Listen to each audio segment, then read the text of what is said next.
भित्रै गुणस्तरीय रोजगारीको अवसर सुनिश्चित गर्नुपर्ने आवश्यक रहेको राष्ट्रपतिको भनाई। स्रोत साधनको सामर्थ्य आकलन गरी नागरिकको चाहना अनुरूप योजना अघि बढाउन जनप्रतिनिधिलाई सुझाव। केही दिनअघि बुद्ध एयरको जहाजमा देखिएको समस्या सामान्य भएको सरकारको तर्क। अनुसन्धान भइरहेको उल्लेख। निजी विमान कम्पनी भन्छन् घटना अपवाद मात्रै हो। र यो वर्ष आर्थिक वृद्धि दर भन्दा मुद्रास्फीति दर बढी हुने एसियाली विकास ब्याङ्कको प्रक्षेपण। मुलुकको खुद नाफामा प्रभाव पर्ने संकेत।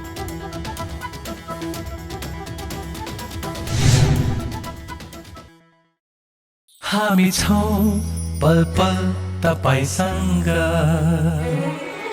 हिमाल पहाड तराईसँग, साथ छ हाम्रो बढ्ने कदमलाई। सलाम छ ती पोरखी हातहरूलाई, जिन्दगी सजाइदिन्छौँ हामी, हर सासको साथी बन्छौँ हामी। सुरक्षा अनि समृद्धि प्राण छ हाम्रो। आफू पनि बचौं, अरूलाई पनि बचाऊ। आजै नेपाल लाइफमा जीवन बिमा गरौँ। हामी हौं नेपाल लाइफ।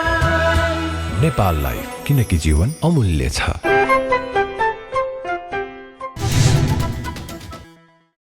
नमस्कार, कारोबार समाचारमा स्वागत छ। अब समाचार विस्तारमा। राष्ट्रपति विद्यादेवी भण्डारीले मुलुकभित्रै गुणस्तरीय रोजगारीको अवसर सुनिश्चित गर्नुपर्ने खाँचो रहेको औलाउनु भएको छ। शुक्रबार काठमाडौँमा आयोजित जिल्ला समन्वय समिति महासङ्घको तेस्रो राष्ट्रिय सम्मेलनको उद्घाटन गर्दै राष्ट्रपति भण्डारीले देशभित्र अवसर नपाई विदेशिन बाध्य रहेका युवाहरूलाई सिपमूलक तालिमको व्यवस्था गरी मुलुकभित्रै गुणस्तरीय रोजगारीको अवसर सुनिश्चित गर्नुपर्ने अहिले खाँचो रहेको बताउनु भएको हो। राष्ट्रपति भण्डारीले अर्थतन्त्रको मूल आधार कृषि क्षेत्र भएकोले कृषि क्षेत्रको विकासका लागि उद्यमशीलताको अवसर र व्यवस्थापकीय सिप उपलब्ध गराउनुपर्ने आवश्यक रहेको पनि बताउनु भएको छ। उहाँले मुलुकको समग्र विकासलाई नागरिकको आकांक्षा अनुरूप शीघ्रता दिनुपर्ने खाँचो रहेको बताउनुभयो। हाम्रो अर्थतन्त्रको मूल आधारको रूपमा रहेको कृषि क्षेत्रको विकासका लागि उद्यमशीलताको अवसर र व्यवस्थापकीय सिप उपलब्ध गराई रोजगारी सिर्जना गर्नुपर्दछ। देशभित्र अवसर नपाई विदेशिन बाध्य युवाका लागि सिपमूलक तालिमको व्यवस्था गरी गुणस्तरीय रोजगारीको अवसर सुनिश्चित गर्नुपर्ने अहिले खाँचो रहेको छ। एकातिर हामीले मुलुकको समग्र विकास प्रक्रियालाई नागरिकको आकांक्षा अनुरूप तीव्रता दिनुपर्ने खाँचो छ भने अर्कोतिर विकासमा नयाँ चुनौतीहरूको सामना पनि गर्नु परिरहेको छ। राष्ट्रपति भण्डारीले नागरिकको चाहना अनुरूप उपलब्ध साधन स्रोतको पहिचान एवं परिचालनको सामर्थ्य आकलन गरी जनप्रतिनिधिमूलक संस्थालाई जनहितका योजना अघि बढाउन सुझाव पनि दिनुभएको छ। उहाँले मुलुकको सर्वाङ्गीण रूपान्तरणका लागि भौतिकसँगै मानवीय विकासलाई पनि प्राथमिकतामा राखेर काम गर्नुपर्छ भन्नुभयो। राष्ट्रपति भण्डारीले कोभिड-19 महामारीको नियन्त्रण र व्यवस्थापनमा स्थानीय निकायहरूले खेलेको भूमिकाको प्रशंसा समेत गर्नुभयो।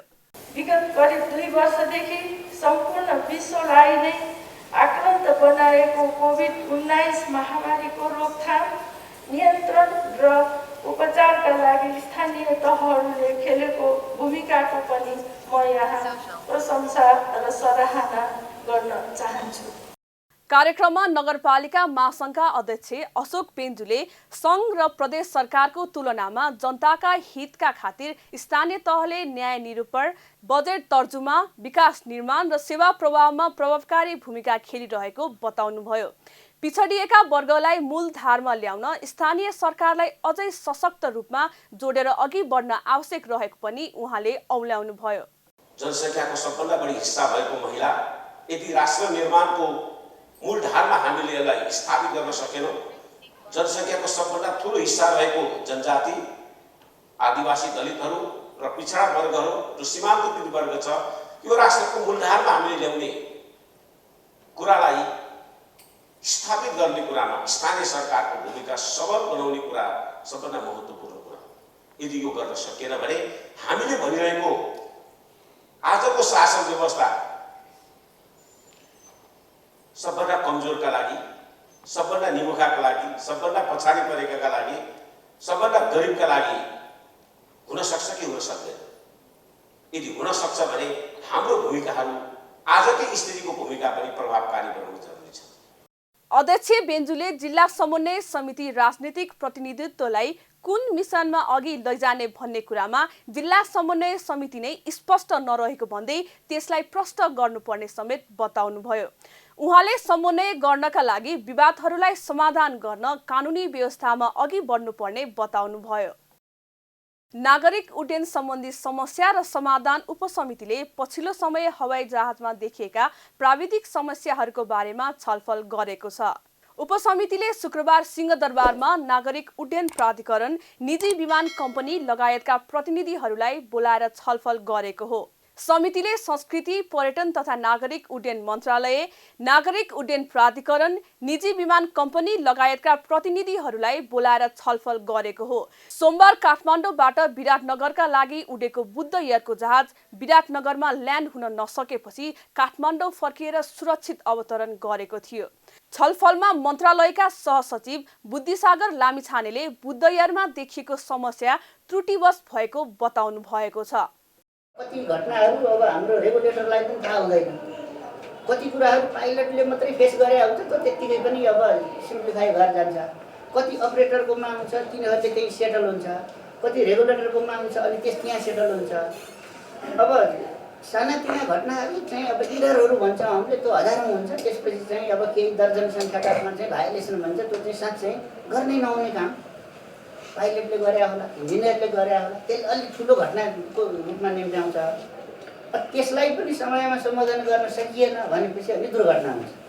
भने यो साइकल अब एक्सिडेन्टको साइकलमा भने अस्तिको कुरा चाहिँ यो इरर हो, त्यो ठुलो भाइलेसन पनि हो, इरर हो।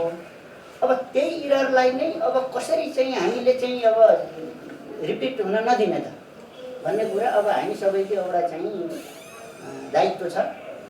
मन्त्रालयका सहसचिव लामिछानेले विमानको भौतिक, यान्त्रिक लगायतको अवस्था अध्ययन गर्न सरकारले गठन गरेको समितिको संयोजक समेत हुनुहुन्छ।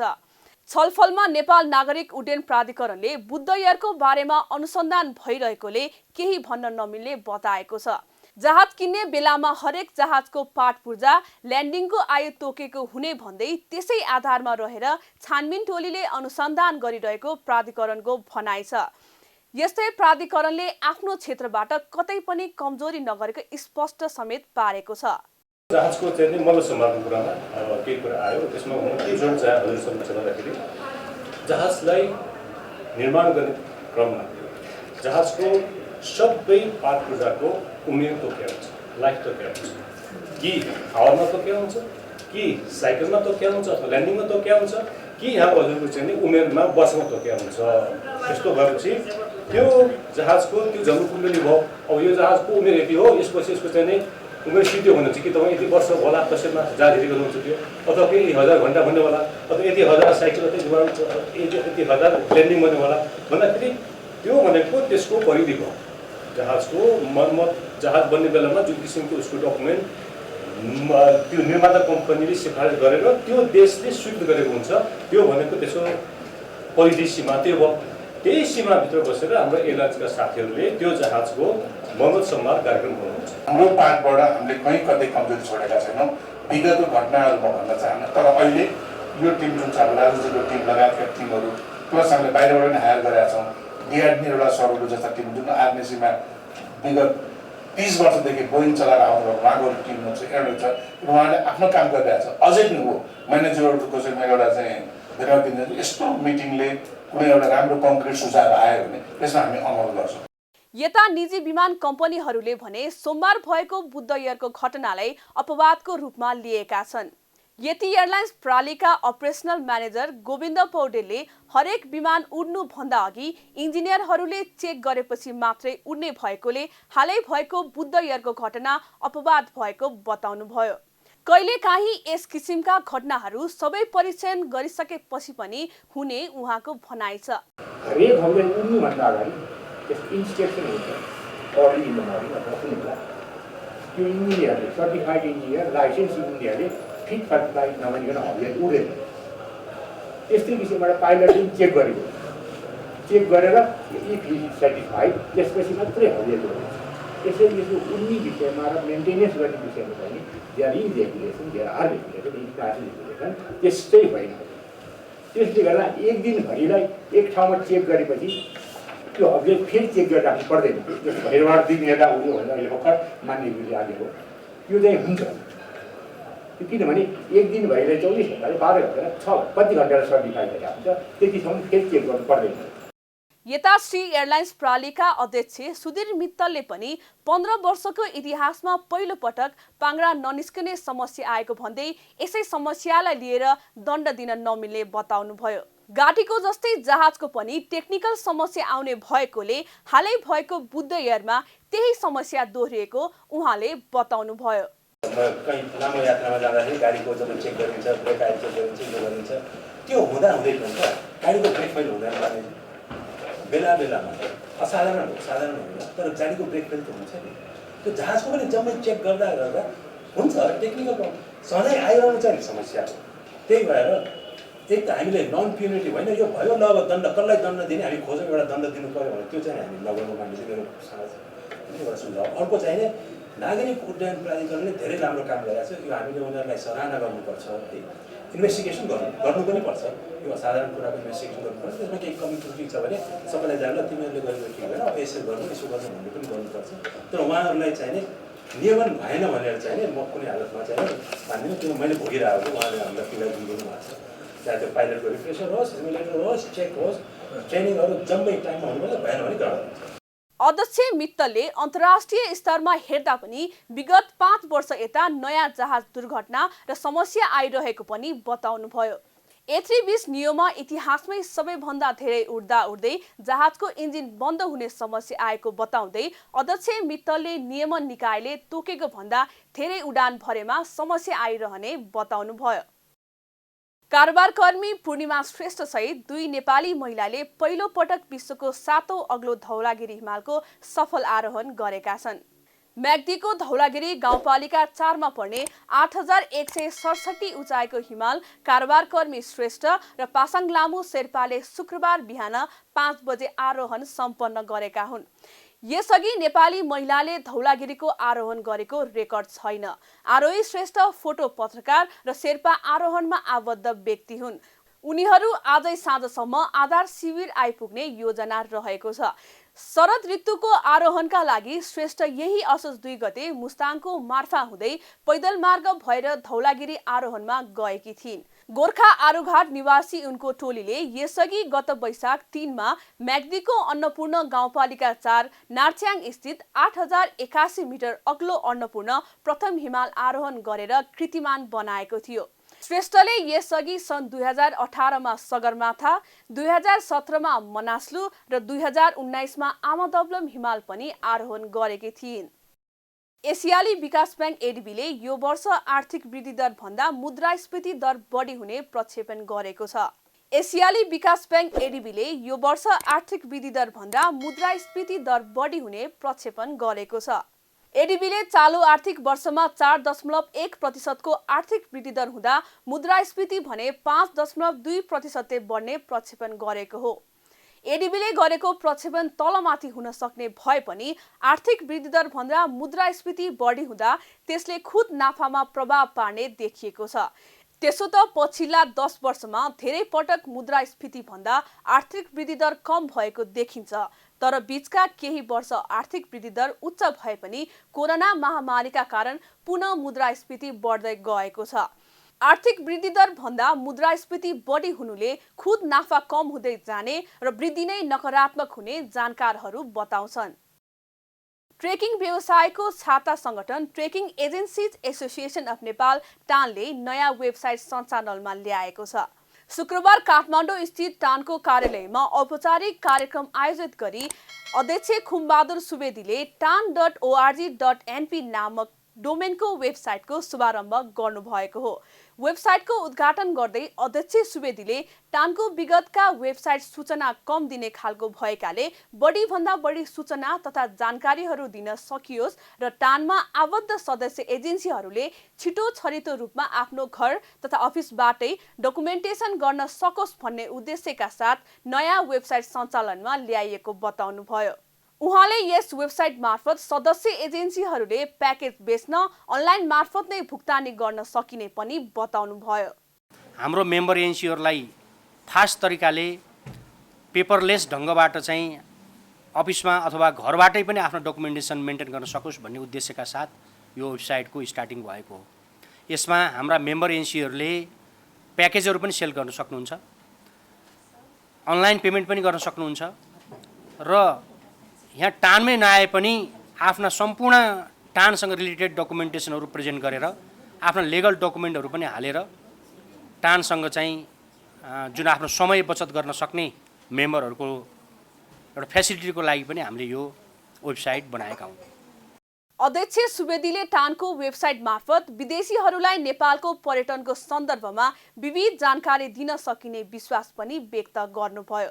आवश्यक पर्ने सबै सूचना तथा जानकारीहरू अटाउने आफूहरूको प्रयास रहेको पनि उहाँले बताउनुभयो। मुलुकको सबैभन्दा ठूलो दल नेकपा एमालेको प्रथम विधान महाधिवेशन गोदावरीको सनराइज सम्मेलन केन्द्रमा सुरु भएको छ। महाधिवेशनको उद्घाटन एमालेका अध्यक्ष केपी शर्मा ओलीले महाधिवेशनको लोगो सार्वजनिक गरी गर्नुभएको छ। विधान महाधिवेशनमा देशभरका 6000 भन्दा बढी प्रतिनिधिहरू सहभागी भएका छन्। 3 दिनसम्म चल्ने महाधिवेशनको पहिलो दिन उद्घाटन सत्रमा एमालेका अध्यक्ष ओलीले राजनीतिक प्रतिवेदन, महासचिव ईश्वर पोखरेलले संगठनात्मक उपमहासचिव एवं संगठन विभाग प्रमुख विष्णु पौडेलले विधान संशोधन प्रस्ताव पेश गर्नु भएको छ। शनिबार समूहगत रूपमा छलफल गरी आवश्यक सुझाव सहित ती प्रतिवेदनहरू पारित हुनेछन्। विधान महाधिवेशनले पार्टीको नीति र विधि तय गर्ने जनाएको छ। महाधिवेशनको उद्घाटन गर्दै अध्यक्ष ओलीले पार्टी कब्जा गर्ने प्रयास असफल भएपछि पुष्पकमल दाहालले पार्टीलाई विभाजन गर्ने काम गरेको आरोप लगाउनु भएको छ। उहाँले सके पार्टी कब्जा गर्ने, नसके विभाजन गर्ने प्रचण्डका सोच र व्यवहारका कारण एकीकरण प्रक्रिया निष्कर्षमा नपुगी टुङ्गिएको स्पष्ट पार्नुभयो। उहाँले माधव नेपालको कुण्ठा, निज स्वार्थ र विभाजनकारी क्रियाकलापले पनि पार्टी विभाजनमा ठूलो भूमिका खेलेको आरोप लगाउनुभयो। विशाल सम्भावना सहित भएको पार्टी एकीकरण भङ्ग भएको छ। कम्युनिस्ट पार्टीका नाममा केही व्यक्तिहरूले आन्दोलनलाई नै बदनाम गर्ने काम गरेका छन्। नेकपा एमालेबाट केही व्यक्तिहरू बाहिरिएका छन्। उनीहरूले संगठनात्मक अराजकता, पदलोलुपता र फुटलाई प्रश्रय दिइरहेका छन्। हाम्रो पार्टी प्रतिपक्ष भूमिकामा फेरिएको छ। पार्टीका विरुद्ध घेराबन्दी र आक्रमणका नयाँ श्रृङ्खलाहरू सुरु भएका छन्। संविधान, लोकतन्त्र, स्थिरता र एकता, समृद्धिको अभियान एवं राष्ट्रिय हितमाथि आक्रमण बढेको छ र मुलुकको भविष्य जोखिममा परेको छ।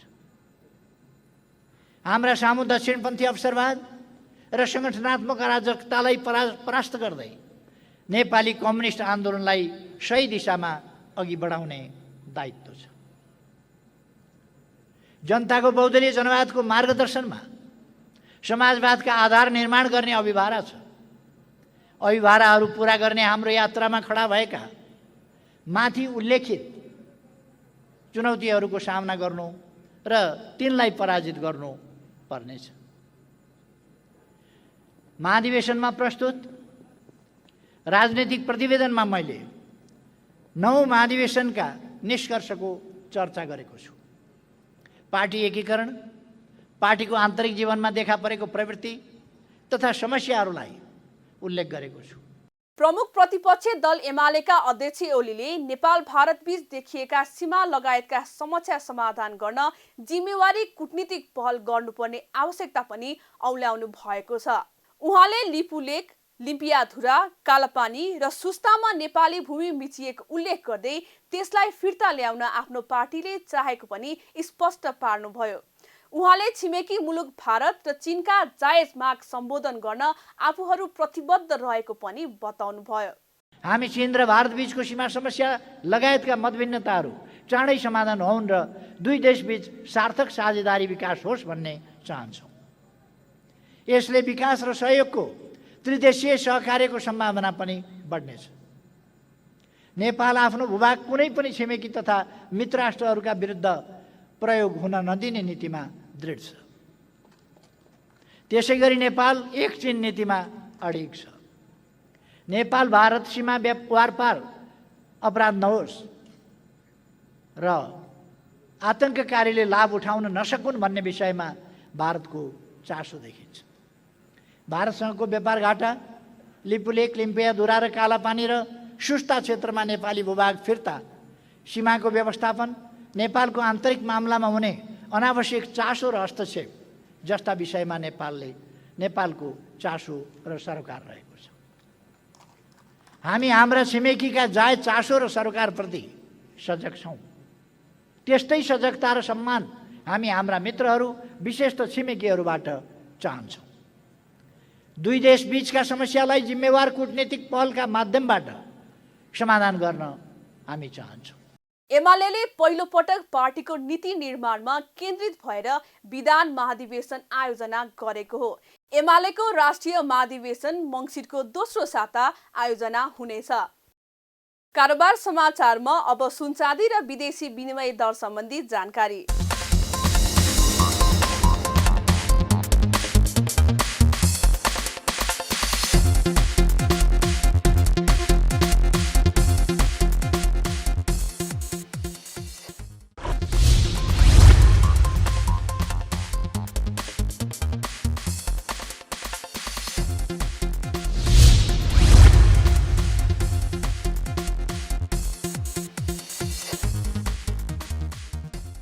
बिदा हुनु अघि अहिलेसम्मका प्रमुख समाचार फेरि एकपटक। मुलुकभित्रै गुणस्तरीय रोजगारीको अवसर सुनिश्चित गर्नुपर्ने आवश्यक रहेको राष्ट्रपतिको भनाई। स्रोत साधनको सामर्थ्य आकलन गरी नागरिकको चाहना अनुरूप योजना अघि बढाउन जनप्रतिनिधिलाई सुझाव। केही दिन अघि बुद्ध एयरको जहाजमा देखिएको समस्या सामान्य भएको सरकारको तर्क। अनुसन्धान भइरहेको उल्लेख। निजी विमान कम्पनी भन्छन् घटना अपवाद मात्रै हो। र यो वर्ष आर्थिक वृद्धि दर भन्दा मुद्रास्फीति दर बढी हुने एसियाली विकास ब्याङ्कको प्रक्षेपण। मुलुकको खुद नाफामा प्रभाव पर्ने सङ्केत।